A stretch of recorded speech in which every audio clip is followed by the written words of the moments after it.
형사사건 피고인이 재판정에서 무죄를 주장하지 않겠다는 좀처럼 보기 드문 광경이 오늘 서울중앙지법에서 펼쳐졌습니다.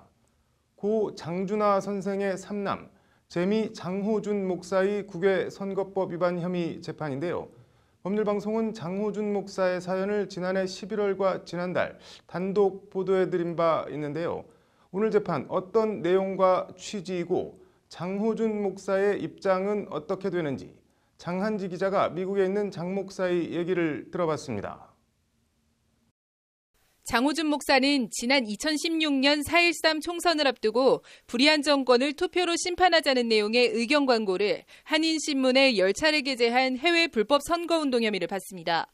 선관위 고발에 따라 수사에 착수한 검찰은 장 목사의 거부로 장 목사를 조사하지도 못하고 2016년 9월 장 목사를 기소했습니다. 외교부는 장 목사의 여권을 무효화해 장 목사는 지난해 11월 열린 공판준비기일에 출석하지 못했습니다. 변호인도 검찰도 재판부도 피고인의 얼굴 한 번 못 본 황당한 재판. 우여곡절 끝에 오늘 서울중앙지법에선 장 목사에 대한 공식적인 첫 정식 재판이 열렸습니다. 여권 무효화 조치는 풀렸지만 장 목사는 오늘도 재판에 나오지 않아 재판은 궐석 재판으로 진행됐습니다. 검찰은 먼저 피고인을 공직선거법, 국외선거운동방법 위반 등 혐의로 기소했다고 공소요지를 설명했습니다. 장 목사 변호인은 이에 대해 검찰 공소 사실에 대해 이견이 없다, 사실관계도 모두 인정한다고 말했습니다. 한마디로 검찰 기소 내용의 사실관계 자체를 두고 다툴 생각도 없고 다투지도 않겠다는 겁니다.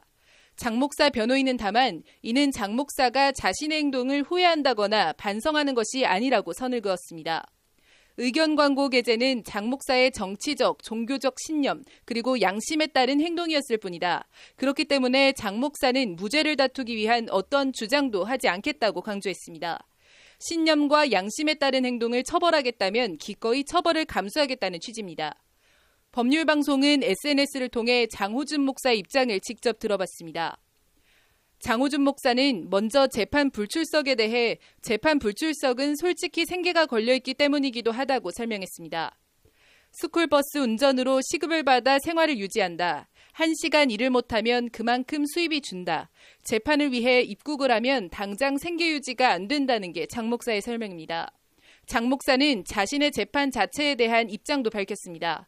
비록 당장 비행기 값도 없지만 내 솔직한 심정은 재판에 출석해서 선거법의 모순에 대해 법정에서 다퉈보고 싶다. 역사적 신념과 정치적 소신 그리고 신앙적 양심을 제한하고 있는 현 선거법은 국민의 자유와 권리를 보장하는 헌법과 위배된다고 생각한다는 것이 장 목사의 말입니다. 장 목사는 1심 선고 결과와 내용을 보고 항소 여부를 결정하겠다는 입장입니다. 장호준 목사가 더 할 말이 없다, 재판부가 알아서 판단하라는 취지의 의견을 밝힌 데 대해 재판부도 변론을 길게 끌 생각이 없어 보입니다. 재판부는 오는 11일 오전 10시 장 목사에 대한 결심 공판을 열고 이날 변론을 종결하기로 했습니다. 법률방송 장한지입니다.